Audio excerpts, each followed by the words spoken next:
Good evening, ladies and gentlemen. My name is Nocta and this is Disco Elysium. So, we met the cryptozoologist. I'm gonna talk with Gary in a second. Could this be the boy Klasja told you about? Maybe. A metal and plastic contraption bobs up and down amidst the trembling reeds. At first, it just looks like trash. But if you look closer, this must be the boy Klasia mentioned. Ooh, hidden things, secrets, lies. Let's pick it up. You lift the boy out of the water without much effort. It's not tied to anything. The cords dangling from the bottom appear to have been cut. Let's examine the plastic ball. The number 11 has been written on the yellow plastic. It hasn't been in the water for very long, but it's already discolored and slimy with silt. A latch holds it close, but only just barely. The brittle metal of the latch has cracked. Primitive construction, but it does the job. Let's sniff the boy. It smells like you would expect it to smell. A concentrated version of the coast. Salt, industrial slop and decay.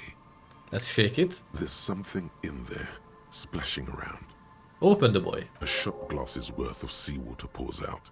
Some algae, and nothing else. Another identity misplaced. There must be some cosmic conspiracy afoot. Stare into the empty boy. The boy continues to be mostly empty. Maybe Klasja took them herself. There's a cosmic conspiracy. Identities being lost and stolen left and right. Yeah, cosmic conspiracy. No answers appear to you in the dirty seawater at the bottom of the boy. Just the heavy smell of brine and silt and disappearance. You could ask the miss what she thinks later if you have the time, though you doubt she'll tell you much at this point.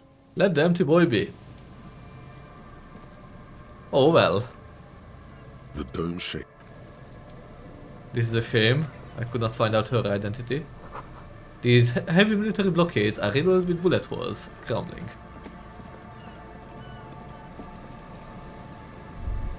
Oh! What the... Oh, if I hold down right mouse, it tells me what I can interact with. I wish I would have known this sooner.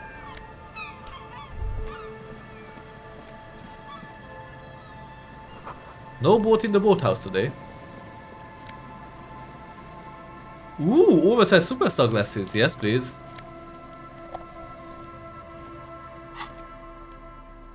Don't mind if I do.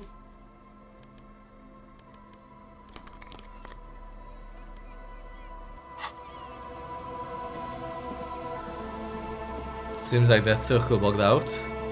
They stayed above me. The boathouse is shoddily constructed. A strong breeze might blow it over.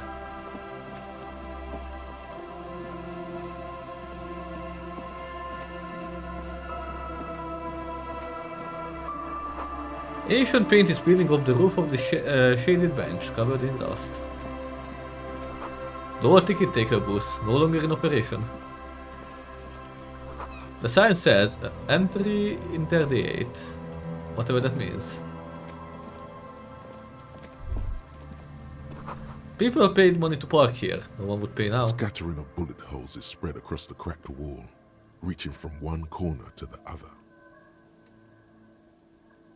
Even more bullet holes. Something has definitely happened here. The density and spread of these bullet holes is surprising. This takes a lot of bullets. Fully automatic rifle fire. Alright, why this many bullet holes? Unable to piece together the big picture just now. There's a hole in their hypothesis. I'm dumb. The scattering of bullet holes looks like one giant smiling mouth, smiling its deadly smile, laughing at you, and the world, and the living. Wow. Lovely. More money, nice. Oh my god, this has so much. I keep seeing bottles. Can I do anything with them? Wait. I actually can collect them. Okay, this changes things again.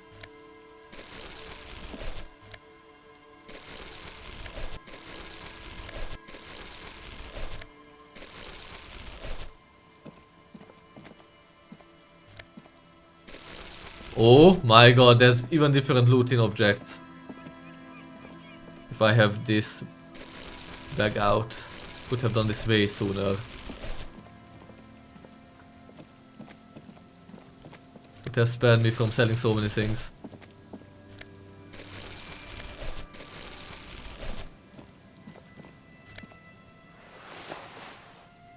What? Closes. Fun people. People. No. Thank you very much, but no. A door, a building, a hiding place. Could the instigator be inside? The door is not only barred shut, it is inaccessible.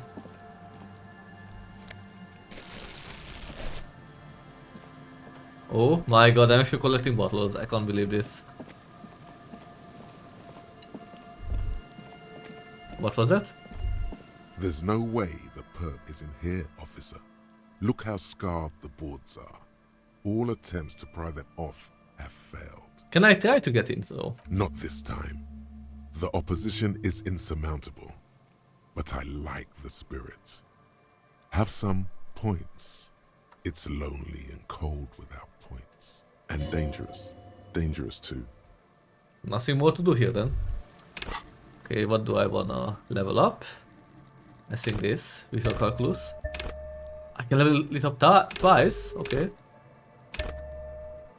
Let's say 1 for now. Because then I can retry if I fail. The scattering of bullet holes is spread across the court, unable to piece. The scattering of bullet... Oh, I'm gonna figure it out. A scattering of bullet holes is spread. A row There. of ghostly shades stand facing the wall. There are many of them. A dozen at least. Their heads lowered and eyes blindfolded. It's quiet. No sound. No movement. 10 meters away, other shades are lined up in an orderly manner. Automatic rifles primed. A gust of wind blows by. The coats of the firing squad flap slowly in the breeze. A single person stands on the side. Snowflakes fall on the wooden planks and the surrounding sand dunes, covering the land with the white of innocence. A long time has passed since the moment of this fusillading. Rain and brine have since washed all the blood away. Not a trace remains. What is this? The abundance of bullet holes leads to two options. Either an inordinate amount of executions were performed here, or they did not use a conscience round, where only one soldier has the loaded rifle. Looks like this was a mass execution with everyone fully armed. Look at the people against the wall. A host of men, probably in everyday clothes, ragged from the conflict and covered in dust. They were not sitting, a common practice for executions in some nations, as demonstrated by the height level of the bullet holes. They stand, facing the wall. It's impossible to discern any details about their personality or background. Ordinary people, familiar, each and every one of them. Who were they? Comrades, the forsaken, the wretched, who tried to rise against the horrors of the world. Look at the line of soldiers. 7 men in combat uniforms and dark coats, holding automatic rifles aimed at the people. Soldiers from some side, but from which one? Men of duty, dark duty. And who were they? Murderers, twisted by orders, young boys forced into killing. Look at the person standing on the side. The commandant, the one who gives the order. Machine gun fire crackling through the air. The lights of the muzzle flashes dancing on his face. Who was who in this execution? I need to understand. I'm just a representation of your mental faculties, piecing together any available information. You should probably ask the lieutenant. Okay, Cold goodbye. sea wind blows away the figures. Oh well, it was worth a try.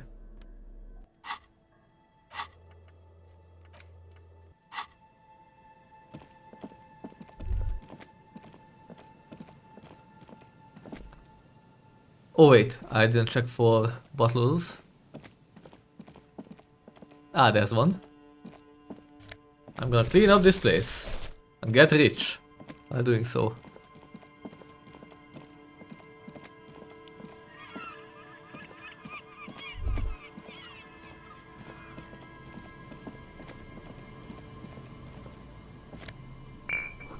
This section of the coast hasn't been used in decades.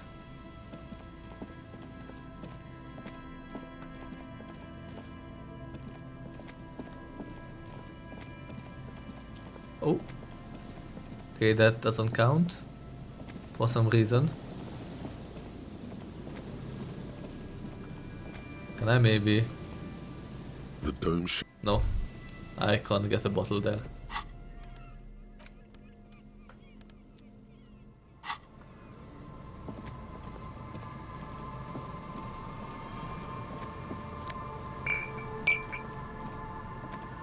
Okay, there's nothing here. This is a dead end, which is amazing.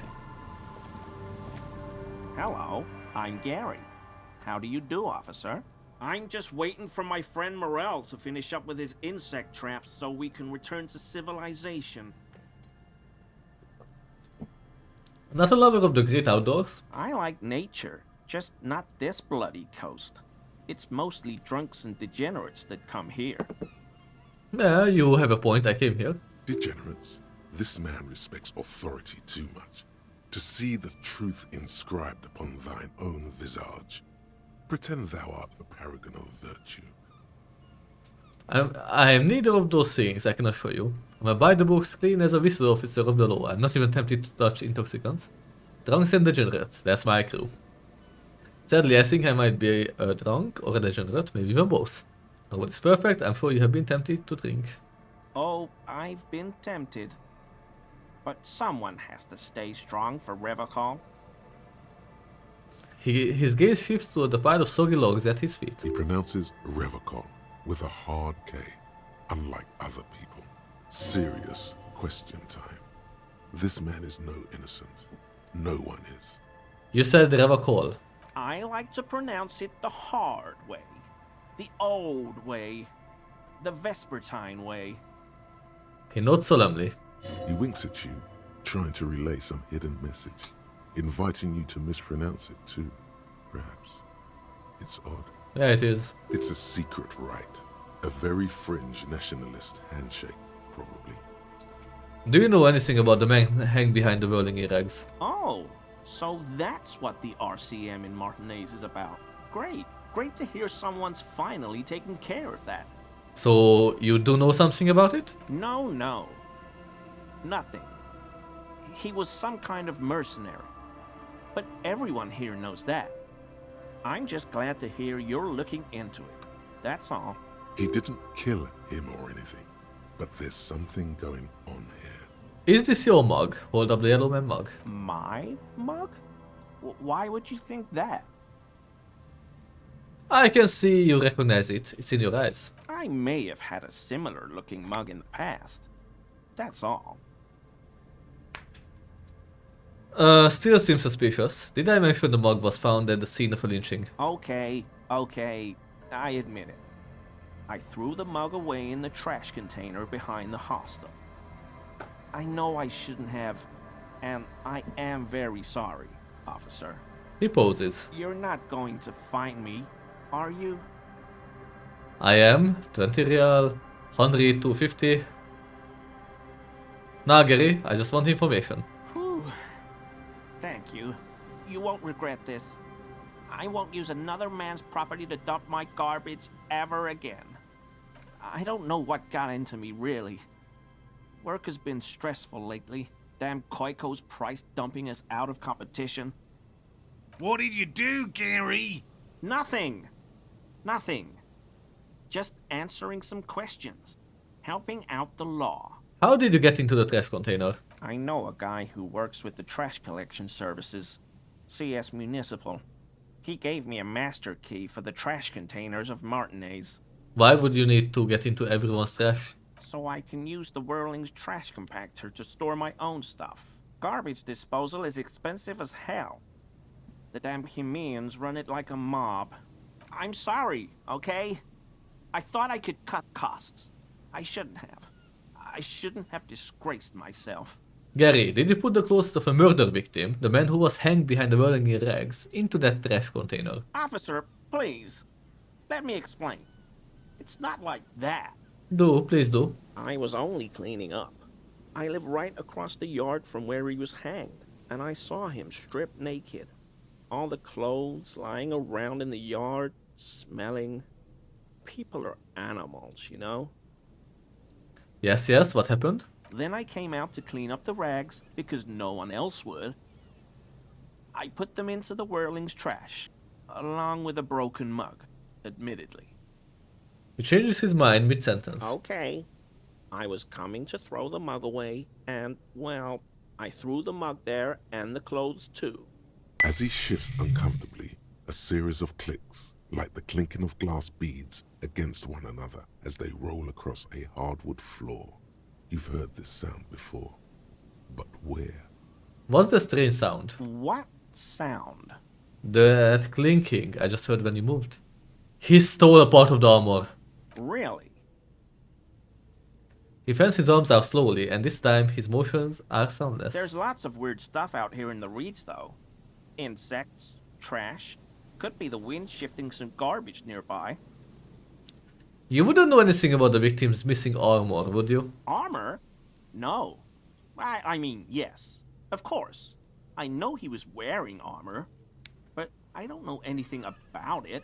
An infant could see he's not telling the truth, but he's too scared to admit more wrongdoing. Let's move on for now. I hope I could help your investigation, in my small way. He's visibly relieved it's over. Don't be so relieved yet, Gary.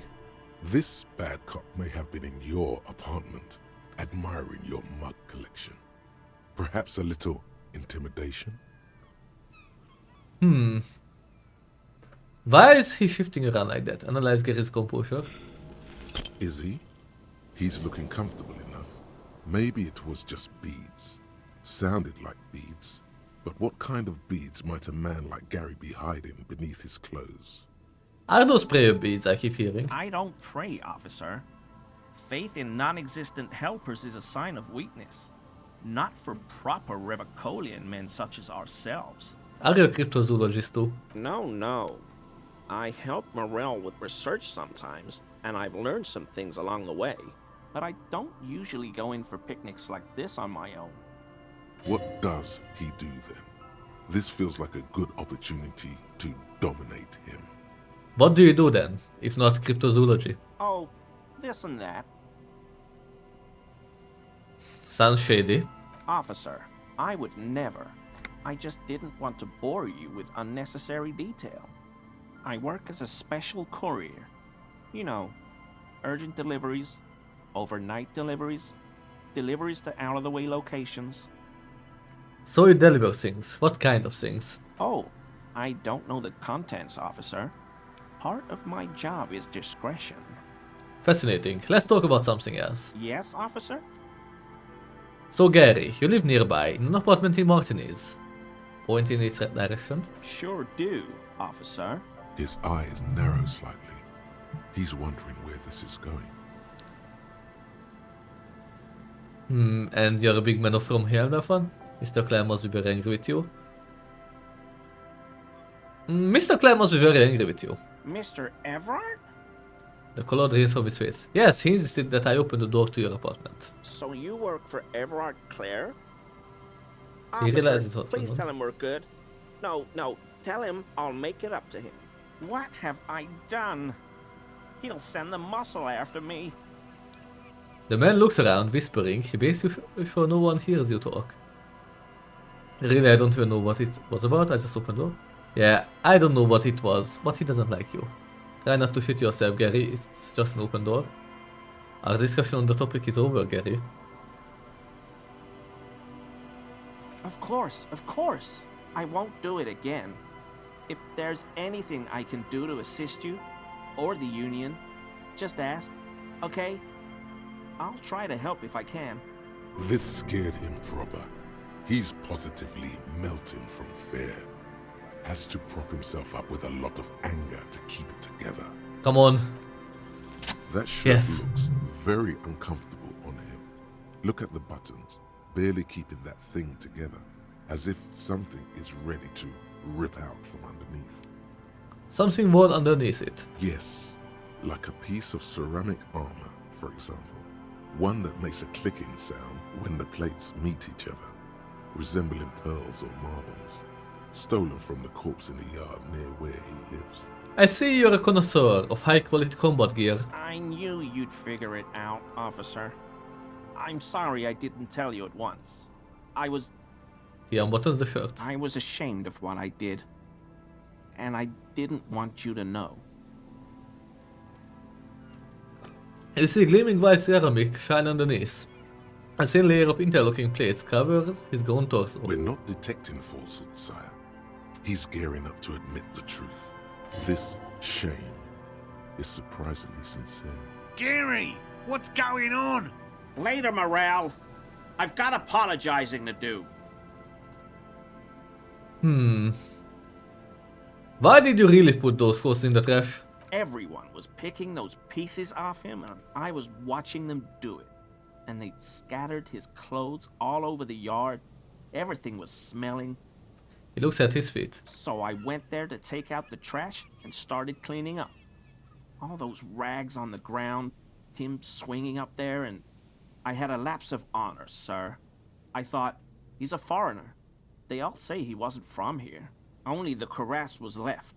So I stripped it off him. It was early in the morning. No one saw me.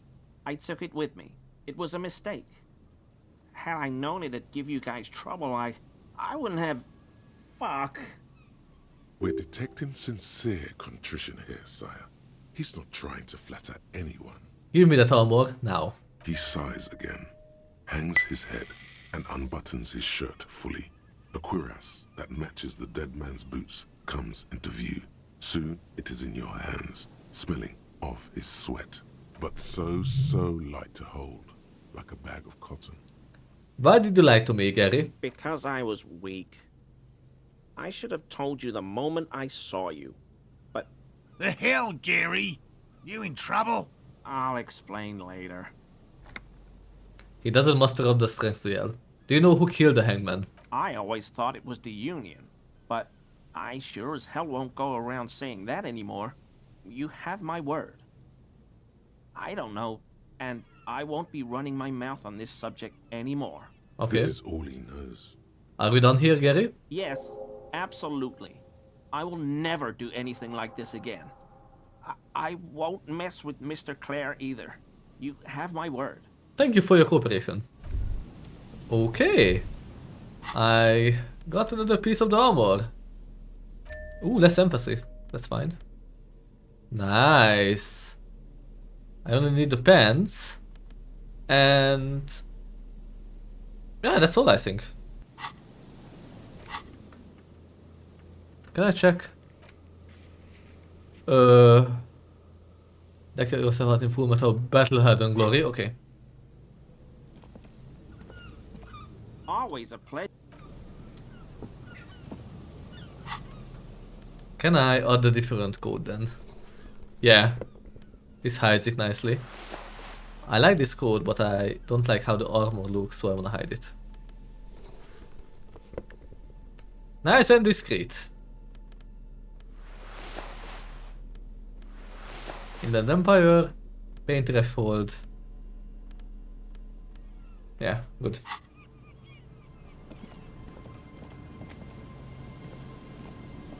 Hello. What can I do for you, officer? Did you know Gary was hiding the armor? Hell no. I had no idea. And I'm still cross with him, to be honest. It's not like him. He's got his quirks, but dishonesty, disloyalty are not one of them. Thanks. The man mutters in the distance. He doesn't dare to say anymore. What if I check the traps for you? I didn't expect you to take such an interest in our work here, officer. He looks at you with obvious surprise. Cryptozoology and detective work are very similar. Chaos is my method, I'm its scion. I'm looking for someone hiding on this very coast. Looking for another thing may lead me to her. Sometimes it's helpful to take a break and return to one's primary pursuit with fresh eyes. Where are these traps? There are 4 in total. One is to the south, on this little peninsula, by the boathouses there. It's He points very out. near. Another we set in Land's End, to the northeast. It's behind a small sand dune there, on your way to the old radio tower, after the church. The third is set near the canal, where you crossed, by a concrete slab. A big thicket of reeds going up the slope, and among them, He gestures to the trap in front of you him. should check at least one of those before returning to this one, since I just said it. This one's more of a technicality, but still, better safe and stupid than sorry. What do I do if there's a phasmid in one of the traps? Bring it to me at once. Just make sure the trap is closed tight. He's not comfortable with the possibility that you'll claim the find, but he's lying about this even to himself. What if I encounter the phasmid in the wild? That's highly unlikely, officer. But in the event you do, It takes out I'll a small spray ice you with a pick. pheromone mixture I developed. It's made of musk and research chemicals. The pheromone should attract the insect to you, or at least prevent it from bolting at the sight of you. It's quite potent. Will last you about a week. Lay it on me, sick. He douses you with the odd-smelling spray, a double helping as you present your other armpit, and then gives you a satisfied nod. I'm ready, let's get to it. Thank you for your help. Gary and I will start breaking down camp. If you have any more questions, now's the time to ask. Finally, you're being sensible. I'll start packing right now. Nice. So let's see if I can find any phasmids. Did I check this place? Oh yeah, I did. Okay.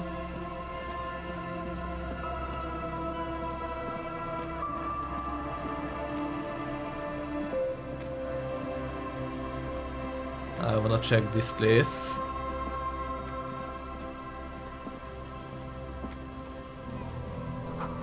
Bars cover these long dusty windows.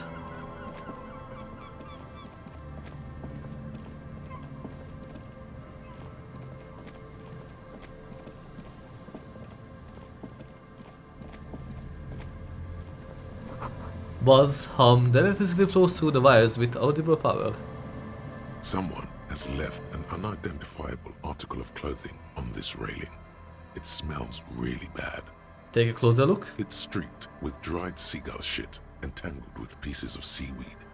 A dangling arm suggests that there might be a jacket beneath the crust of filth. I found his jacket. It seems likely that it was left in the surf until someone laid it out on this fence to dry out. Unfortunately, that just seems to have stiffened it into a shapeless mass. Much as the thought of touching it causes you to cringe, this could be the jacket the idiot in the colourful tracksuit was looking for. Yeah, it must be it. As you hold it in your hands, it makes an uncomfortable crunching sound. Man, how did this jacket get so disgusting? It's a sordid, filthy tale, not for the weak. Are you sure you can stomach it? Sure thing. Sure thing. It occurs to you that you're not even holding the jacket itself, but rather the thick crust of jetsam and seagull shit that ensconces it. It smells like a dead sea creature, tangled in grey strands of seaweed. It must have spent quite some time in the water before the tide deposited it ashore. Gross. Why? Why did you think about it? Look at your hands. They're covered in muck. Maybe if I wipe my... Actually, yeah. You. Better. Now you're just flicking that shit everywhere. This is a disaster. You'll never get the smell out. Oh well. Could be worse.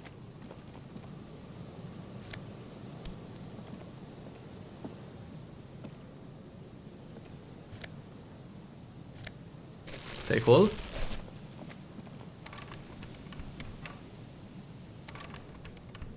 I don't know what is that. A makeshift roof. Vagrants have tried to make the boardwalk habitable. That tarp will keep out neither rain or snow nor wind. A coin-operated weighing machine hasn't been used for decades. For a decade.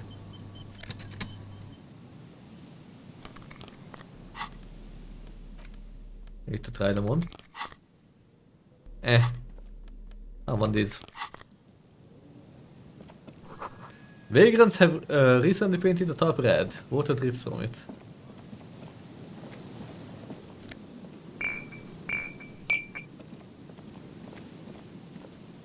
Do I see any bottles? Yeah, there.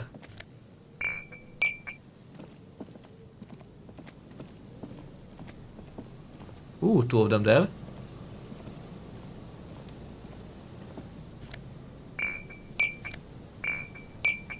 Coins, nice. I'm getting money.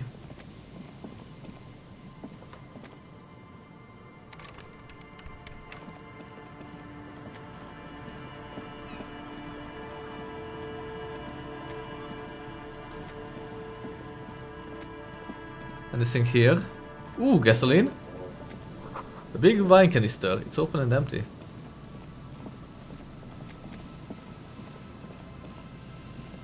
The smell. It's awful and familiar. What is it? Don't you recognize it? That hideous pungency. That faintly cloying sweetness. Only death smells like that. Something cold wakes in the pit of your stomach.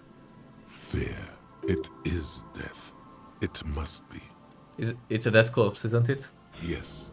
A sense of dread washes over you as you look ahead. There's some tear, an empty cigarette package, and a crumpled kebab wrapper in the trash bin. Let's examine the tear first. 2 empty bottles of Tallulah vodka and a can of black potent porter is all you find. No, there's more in there. Livis strawberry liquor, plus some Pilsner bottles too. Better not pick them up. They seem unhygienic. Examine the cigarette package. Whoever tossed it here was a heavy smoker. The brand name reads Red Astra. Red Astra is the black market version of Astra cigarettes, known for their high tar content. Examine the kebab wrapper. You see traces of mayonnaise and ketchup on it, as well as a tomato wedge. The wrapper reads Shish Kebab Revachol. It's no older than a day or 2. No mold yet. It's hard to concentrate in the smell. The sea air brings some relief.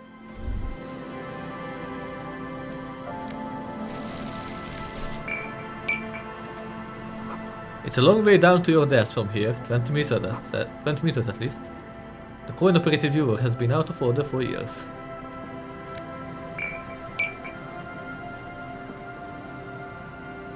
A man lies on the boardwalk, his limbs bent and neck turned at an unnatural angle. Right next to him is an empty bottle of spirits. In his cramped hand, a chewing gum wrapper. Half of his body has slipped between the cracked boardwalk, starting with the right leg. The fall has left him broken, contorted like a sad puppet. I think I found a husband. The smell is not as bad as a 2-week-old corpse, but it's definitely heading there. Another dead body. This is your job. Steel yourself. Calm now. Carefully. Just another day. Just another dead body. Breathe. Study the men's clothes. He's wearing mud-caked boots, beige trousers, and an old brown leather jacket with a bright blue line. Yep, it's him. There are traces of kebab sauce on his chest. A cool leather jacket with a bolt of blue? Oh no. This sounds terribly familiar. Let's check the pockets. You find some sunflower seeds and a rain-soaked library card folded into 2. His jacket feels sodden and heavy under your hand. Study the man himself. The man has fallen through a crack in the boardwalk and hit his head against the metal bench. Coagulated blood covers his black hair. One of his feet is still dangling through the hole. A bad fall. It might have been dark outside. This place is a minefield in the dark. When damp, these boards are really slippery. Even a sober man could lose their balance here. Examine his face. His expression is dull, like the sea behind him. Drops of water shining on his mustache. His eyes, empty and wide, look frightening in their frozen gaze. Height, 170 to 175 centimeters. Curly hair, stout build. Age, approximately 50 to 60 years. Study the surroundings. There's some dried blood on the metal bench, right where the corpse's head rests. The floorboards are rotten and slippery wet around the hole. An empty bottle lies nearby. A chewing gum wrapper is clutched in his fist. Be very, very careful where you step here. Let's examine the head. A dried chunk of blood covers the hair at the back of his head. An open wound. It's sticky and cold to your touch. This is what killed him. Step on the floorboards. The boards screech under the weight of the T500 ceramic sabatons. It's a good thing they're so light, because it's hard to determine whether it was the dead man's weight that caused the boardwalk to break. It definitely looks fragile. You see waves churning below. Something cracks beneath your feet. He could have easily disappeared into the sea through that hole, and you would have never found him. Let's check the bottle. A .75 liter Tallulah vodka with its cap missing. There's hardly anything left inside. Let's examine the chewing gum. Grabowski spearmint chewing gum. Green leaves on the cover. The man's mouth is half agape from the terror of the fall. Let's look in. The blackness of death. Stench. You think you see white chewing gum too. Let's The step back. entire boardwalk creaks in the wind as you take a step back. What should I do with the body? First, you need to talk with the lieutenant. Then report back to the station. This is too complicated to handle on your own. Yeah, I agree. I wanted Kim's opinion anyway. Okay. Progress.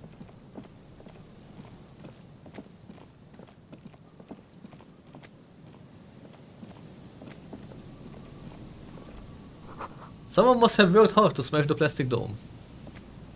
A metal payphone under a yellow plastic dome. You could use it to call someone, unless you're out of change. Pick up the handset. You hear the tone. The machine is inoperable. Let's do a random number. Calling. Still calling. This feels wrong. Should you be doing this? End of tone. Someone picks up. Pierre? Is that you, Pierre? The voice is female and sounds about 100 years old. Yes, it's me, Pierre. Nah, no, this is not Pierre. Do you have any news about Pierre? Who is Pierre? He's my sister's grandson. He used to visit me as a lad. Fine young man. But who are you then? A salesman of some sort? Modern goods are rubbish, and I can't afford them anyhow. It's a shame what you did to our country. The woman moans and the phone lines howl in unison with her. Yes, I'm a salesman. What exactly did we do to your country? You ruined it and you sold it to foreigners. You don't own anything if everything is for sale. Give it a thought. Goodbye. Disconnect tone.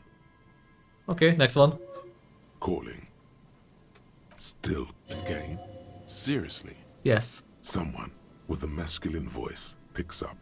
Hello, Gerard speaking. Hello, Girard. Technically speaking, you're electricity. No, what you are is a surprise.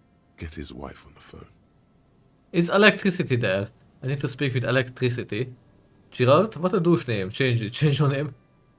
Hey Gerard, get your wife for me, will you? Who is this? The man does not understand. Doesn't matter, put her on, I don't like waiting. It's Harry, put her on, I don't like waiting.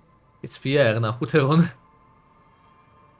It's Pierre, now put her on, I don't like waiting. Who the fuck do you think you are talking to me like that? The voice on the phone is suddenly very agitated. I'm the guy who's fucking your wife, Gerard. Now put her on before I lose my patience. Glum le million. I'm Mazov, Krasmazov. Very funny, asshole. Phone hanging up. Disconnect tone. Again.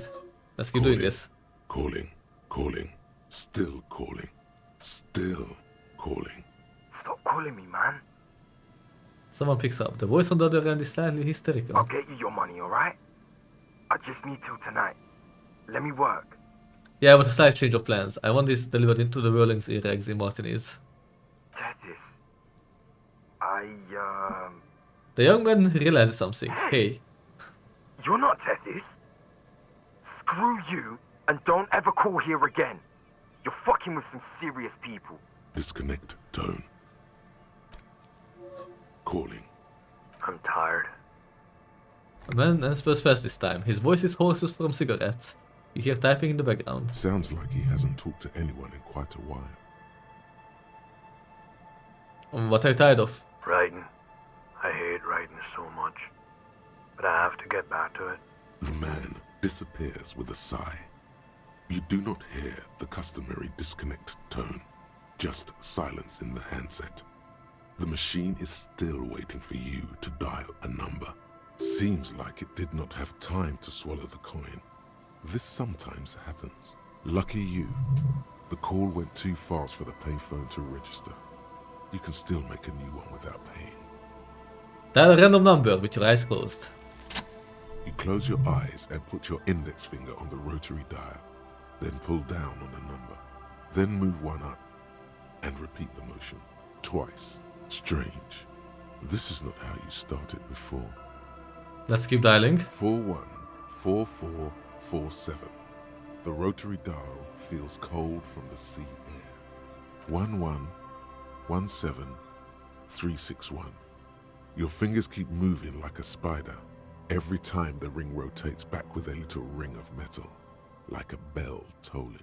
There's more? Yes. 451-67451. You are going deeper now, into some unknown place, far away from this island of matter and its telecommunication networks. Let's finish it. 451. You have dialed God knows how many numbers. The headset has been waiting silently to relay a signal. Surely nothing can come of this, you think. But it does. A connection.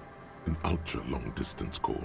Your air fills with a crackle, the wash of a strange ocean full of white noise. A little bird starts ringing in there, not like the local calling tone before. No, a small ring in a cage of distortion, far away. A distant network of phones, calling in the night, calling still. The handset starts slipping from your sweaty palm. Your breathing is heavy. Let it call more. Calling still. Then the ocean breaks. Out of the depths, a woman's voice emerges. Small. The dearest thing you've ever heard. Hello? She sounds sleepy.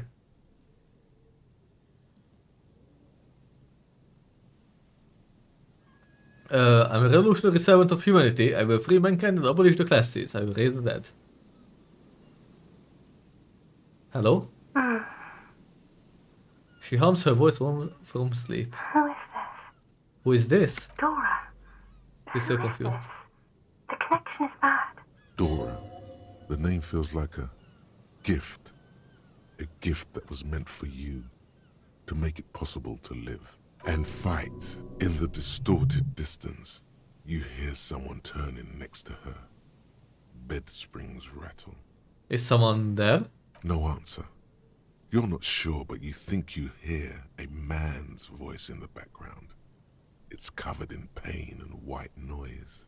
Your voice is so beautiful. No. It's you, isn't it? It's you. Yeah? I'm a revolutionary servant of humanity. I will free mankind and abolish the classes. You're not a revolutionary, Harry. You're drunk. Oh. You only have 2, maybe 3 things left to say before the change runs out. I'm not drunk. Okay, I'm drunk. What does it matter? I'm high. I'm not drunk or high. I'm just hurt. Why does it hurt to talk to you? Oh, God. The silence, it's heavy as a tin. The white noise flowers. Are you there? Do you know what time it is? It's so late here. Sounds like she's looking for a clock on the nightstand. It's 4 o'clock, Harry. I need to wake up in 2 hours.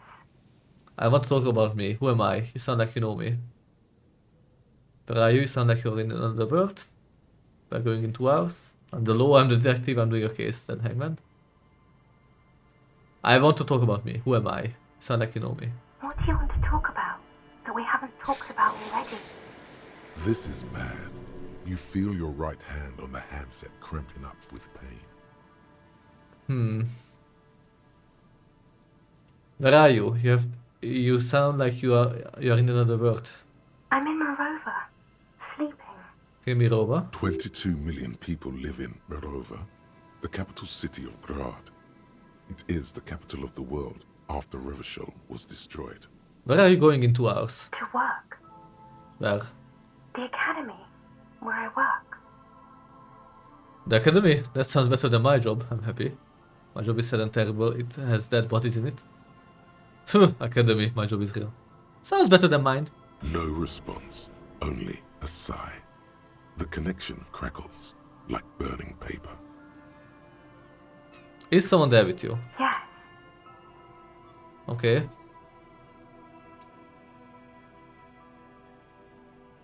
I'm the law, I'm a detective, I'm doing a case. There's a hangman. She does not answer anymore. I'm gonna solve it. Doesn't matter, this case doesn't matter. None of it matters, not anymore. Can you help me solve it? I need to solve it. They won't take me back if I don't.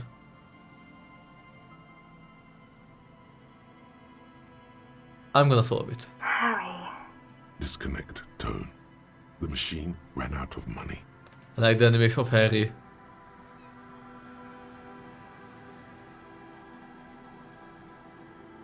Let's dial the long one. The number again. 26 pulls of the rotary dial. The machine eats the coin, and a terrifying ocean of distance rustles in your ear. In the middle of it, a familiar ring. Small, distorted, calling, calling, Let it call. calling, calling. I want answers. Calling, calling. It looks like she does not want to pick it up, Harry. Stop scaring her. Why? Come on, you know why. Let it ring. Calling, I calling. really wonder what will happen. Harry, please. Sad voice answers, the rest in distortion. Harry, please, I'm going to end this call. No, there was someone there before. I heard someone. Who's there with you? I need to know who you are. Who are you? I need answers to my mystery. Please. I'm going to hang up now, okay? Phone hanging up. Disconnect tone. Yeah, let's just leave. There's no point. Oh well, at least we managed to remember something, and we know that Dora, or Donna, was the name of the ex-wife. A dead phone, smashed receiver like someone hung up too hard. Anyway, that was all for this episode. Thank you for watching, and we'll continue from here next time. Bye.